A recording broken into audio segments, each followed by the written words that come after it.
What is going on, fine people of YouTube? Welcome back to an episode of Vitamin C's. I'm your boy Adam Taylor, joined by your other boy, Mr. Tim Shields. Before we get into it, two things. One, don't watch the hair. Need a haircut? Don't watch the hair. Number two, subscribe. Hit that subscribe button. Hit that thumbs up button. Hit that share button. All the buttons. Press all the buttons. Make it look nice. Shiny button. Press. Now, we can jump into it straight away. Today's the first day of a new week of vitamin C's. We're going to make sure you keep getting your regular dose so that you're nice and healthy with Celtics content. You know, this name just keeps a name that keeps on giving, dude. Name that keeps on giving. We're recording this just before the Houston Rockets game on Monday, where the Celtics will be hoping to, as Tim informed me before we got on air, to get their first win streak of the season. I mean, now you go look at Phoenix and they're 12, like on a 12-game steamer right now, and you're like, man. But Boston haven't had it like that. I mean, they're probably going to be healthy now. I think Rob Williams is back. Jaylen Brown's back. You've got Tatum that's been on a tear the last couple of games. The offense has been looking real good. I wrote about the offense the other day. If you didn't see, you need to go see. If you're not familiar, get familiar. I'm happy, man. I think that this team's slowly trending in the right direction and offensive identity is forming. Tim, man, how you feeling about this Houston Rockets game? I feel like it's a really good chance to just set the right tone. This is a team that you should beat. They do have some good young talent, but again, this is a team that's trying to rebuild. And again, like it kind of feels similar to that like Cavaliers games, like the two games they had against the Cavs. So I'm really hoping it's not a game where they slip up and get back into those bad tendencies. But as you said, the Celtics have looked a lot better. They're 7-3 in their last 10 games. The only team that's done better in the East during this stretch is the Brooklyn Nets, who are 8-2 in their last 10. And so far, statistically, like Boston's trending in the right direction. The one thing that they probably need to work on, and we saw a little bit in that Thunder game, that last like quarter, the fourth quarter, they're bad. I think they're statistically like the worst in net rating in the fourth quarter.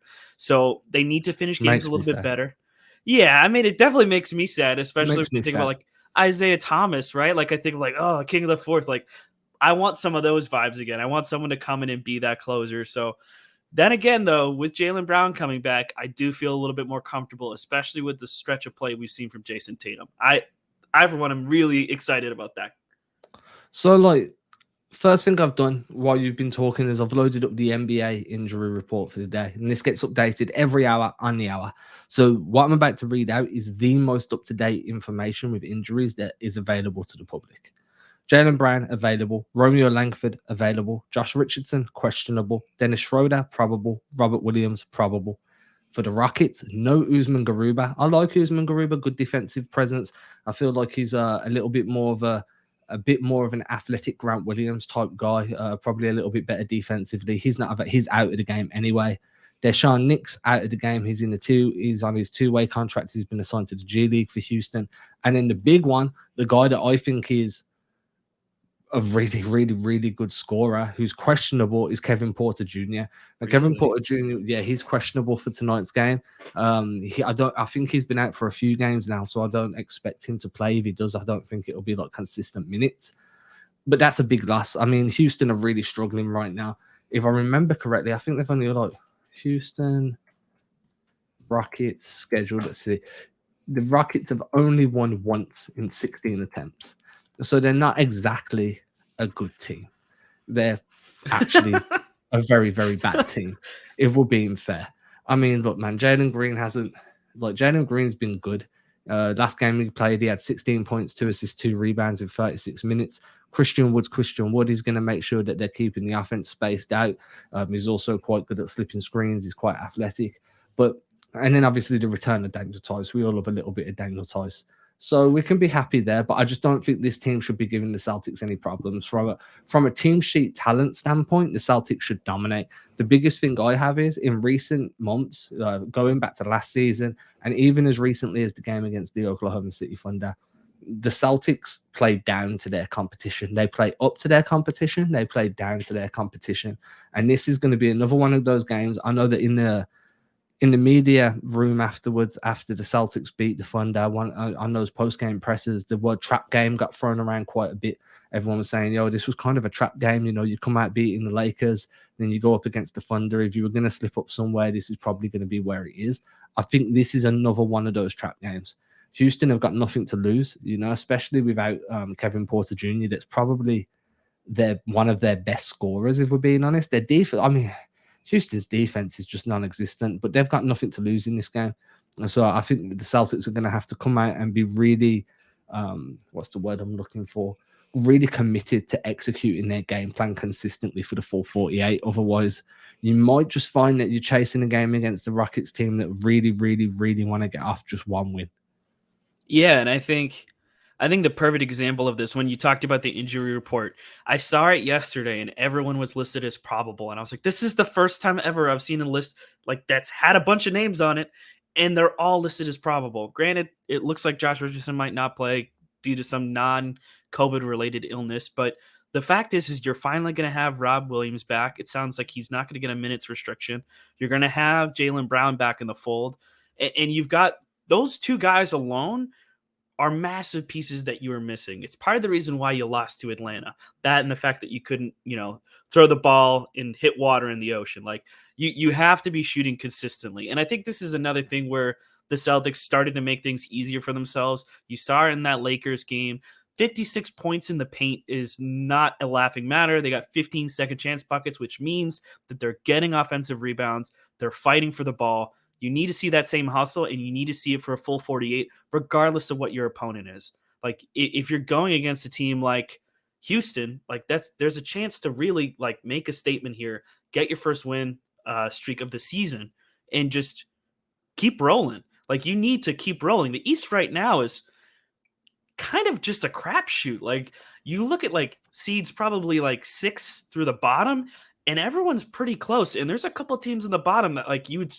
Starting at the beginning of the season, you would be really confused as to why they're that low. And teams like the Milwaukee Bucks, the Knicks are kind of like middling now after this hot start. Like there's so many teams that are down in that bottom that you can bet on them trying to heat up. And this is a time for the Celtics with to the try and Bucks, do it's that, a bit man. of a different story, right? Because they were missing, there was a stretch where the Bucks had no Chris Middleton, no Giannis, no Drew.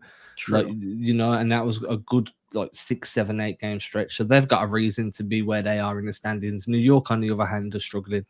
I think that you bring up a good point, like, being able to get offensive rebounds, get your second chance points. Unfortunately, the Rockets aren't actually a bad offensive rebounding team. They're currently 13th in the league in second chance points, scoring 13.4 a game. Just for reference, the Celtics are all the way down in 20th for offensive boards, and I think that's going to improve over time. I think Robert Williams' improvement there has been quite noticeable over the last few games before he picked up an injury. Another thing is controlling the defensive glass. I think Tatum's really improved as a defender. Enes Kanter probably won't get minutes now that Robert Williams is back in the rotation, which is okay. I understand. No, I think Kanter's been good. Like I like the way that Udoka went from a 1 through 5 switch system to a 1 to 4 switch system with the 5 playing drop. The minute you ask Kanter to switch is just a recipe to get destroyed. I don't know how. Like, I haven't watched enough Houston Rockets because I'm not going to subject myself to that aberration that they're called in an attempt to play basketball. So I'm not going to go and who chooses to go and watch a 1-15 team? I've got all these games going on. Why am I going to go and watch the team that's 1-15? It's not really on the top of my to-do list. I will do it. But I just think that, Garuba's going to be a big miss. The Celtics tend to struggle against guys that are quite physical on the low block. They seem to, and then I don't think they've got anybody that's really going to get paint touches and force defensive collapses. So it's going to be about sticking to your switching systems. It's going to be about executing those switches correctly. If it's a handoff, was the contact? No, we'll go over on the handoff, then don't go under. Was the contact on a screen? Yes, switch. Was the contact on the screen again? No, don't switch. It's not rocket science, but it's very easy to manipulate. So for me, it's just going to be all about that mentality, staying locked in and just looking to execute against the team that they should quite comfortably be beating. Unfortunately, whenever we feel like the Celtics should get a comfortable win, don't always go that way.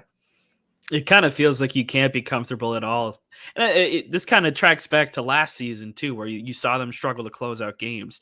And that kind of makes me feel better, yet also worse at the same time. Like this isn't a brand new trait with this team. This isn't an Ime Udoka issue. This is a Boston Celtics, like sweep the leg mentality missing. They need to be able to close these games out because if you can't put away a team like this, like what's going to happen when you go into the playoffs and you have to face a good team that has closers, that has guys that, like, even if you get a decent lead, let's say it's 15 points, you go against a team that has shooters, they're going to come back, surge back, and you're going to have no ability to get a counter punch in. So you have to be able to close against bad teams because these are supposed to be gimme wins. They're going to make a difference later on when you're looking at the standings. I think another thing to kind of take into account as well is just because Jaylen Brown's back doesn't mean that he's going to be at the level he was before he pulled that hammy, right? Same as Robert Williams. These guys have had a few games out. I'm not saying they're going to stink the place up because I really highly doubt they will. But you might see a few missed shots that they usually make. You might see the occasional missed rotation. I think their minutes will be managed. The Celtics have been kind of really careful with bringing these guys back through gradually and not rushing them back onto the floor, which means that you shouldn't be shocked if they're handled with kind of like kid gloves to begin the game and see how they feel. Maybe it's shorter. I don't think it'll be a minutes restriction where you've hit 20 minutes by the third quarter and it sits. I think it'll be more shorter stints, so you might still get your 20 minutes, but you might come in 2.5 minute bursts, 3 minute bursts. And I'd be fine with that. I mean, just having Jaylen Brown back on the floor, the spacing that's going to provide. And I'm very curious to see whether Tatum continues to ball out the way he has now that Jaylen Brown returns to the floor. I think that's something that I've been kind of focusing on a little bit lately is just, how do Brown and Tatum play when they're both on the floor together? And I'm hoping that Tatum continues to play the way he has been, but instead of needing to kick the ball out Grant Williams has been fantastic from the corner, so this is no disrespect to Grant, but being able to get a paint touch off a penetration dribble and then kick it out to a Jaylen Brown who's on the rip through coming off a down screen or a back screen, that's just such a better option than needing to kick it out to the corner, regardless of if it's Grant. I mean, unless it's like Ray Allen or Steph Curry, you're going to choose hitting Jaylen Brown on the drive every time. Yeah, and I think it's also, I do want to acknowledge the fact that Jason Tatum has been playing a lot better, even from that Hawks game. The Hawks game was probably the first time in a while where he actually looked pretty solid. Like, he looked efficient for the most part. He was doing all the things you'd want him to do. He's cutting back on some of those worst shots where I hate the pull up sometimes where, like, he's kind of going in and automatically doing a heat check three. I don't like that. I think when they're attacking, and Ime Udoka mentioned this as well, to see him making quick decisions and getting to the hoop and not holding the basketball for too long, because the longer you hold it, the longer the defense gets set. They're able to get a read on you. They're able to go ahead and, pinch. They're able to do a double team on that. You're able to stop the ball if they let Jason Tatum hold it long enough. So if he keeps making quick decisions, like, those shots are going to come, and it seems to be that way right now. I think he's ripped off 3 or 4 straight games at 30 points at this point. So that's what you need from him. And again, I know you talked about this before as well, I think on a previous show, or maybe just when we were talking like small talk about the Celtics, but I am interested to see how the Jays react to this. I think, in my opinion, I don't think that Tatum's going to miss a step. I think, you'll have to nurse Jaylen Brown back into the situation, but I am of the mentality that you can make that work. I don't. Yeah, I mean, I'm not saying that these two guys shouldn't be playing together because that's just sacrilegious. I'm just curious how it affects Jason Tatum's rhythm, right? Fair. Yeah. You spoke about Jason Tatum looking good and a few of the things he's doing. The one thing he didn't kind of mention, which is the one thing that I've been the most impressed with, is the way he's not embracing physicality, he's bringing physicality rather than being like, yeah, I'm going to play through your physicality. Tatum, like 2 games in a row now, we've watched Tatum just dispatch someone with his offhand, right? You had the game against the Lakers where he got the inverted screen from Schroeder, drove in, got the switch onto Avery Bradley, and basically just threw Avery Bradley, get off me.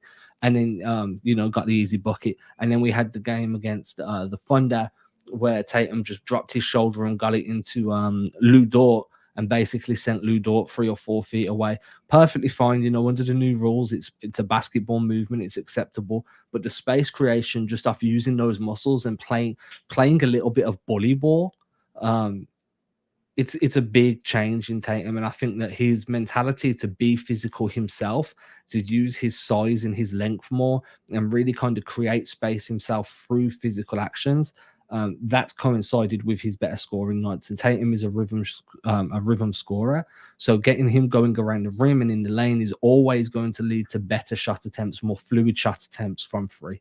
So that physicality, the way he's bringing that physicality, has been a huge change for me that I've really enjoyed watching. Yeah, and I think this is going to be him turning a corner. I feel like at this point in time, if you can get him going and the offense is doing the things that they're doing, they're attacking the paint, they're playing with speed, they're playing with pace, they're being unpredictable. That's like the big thing is you're not falling into those tropes of like, okay, we're going to give it to Jason. And then if that doesn't work, we scramble until we can get a shot. Like it Mm-hmm. seems like they're just keeping it moving and just finding what's fresh and just rolling with it. So if they keep that going, it's going to be a lot more fun basketball to watch. And it's not going to be an issue of the ball sticking anywhere. And I also want to also say that Marcus Smart has looked great. That game that he had, I think I want to say it was against the Lakers, where he was like 9 of 13 from the field, only a couple threes.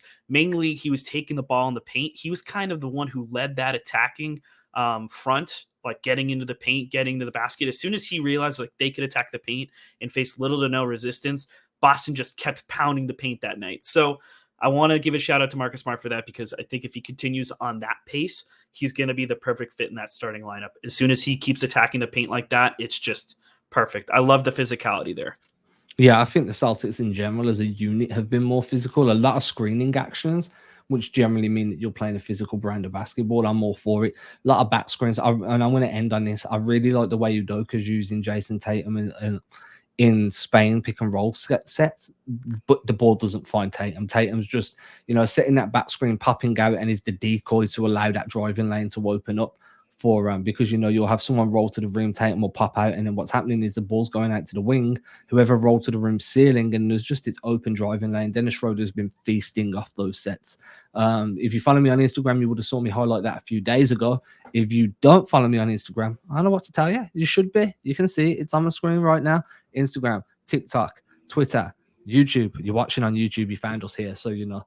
And then if you're not following my boy Tim, you can see his Twitter handle right there. And then if you look even closely at me doing this magic trick, 1, 2, 3, boom. There's his Instagram. Make sure you go follow that too. Hit that subscribe button, hit that share button. We'll be back later this week with more of your regular dose of Celtics content, which is why we are your Vitamin C's. boom.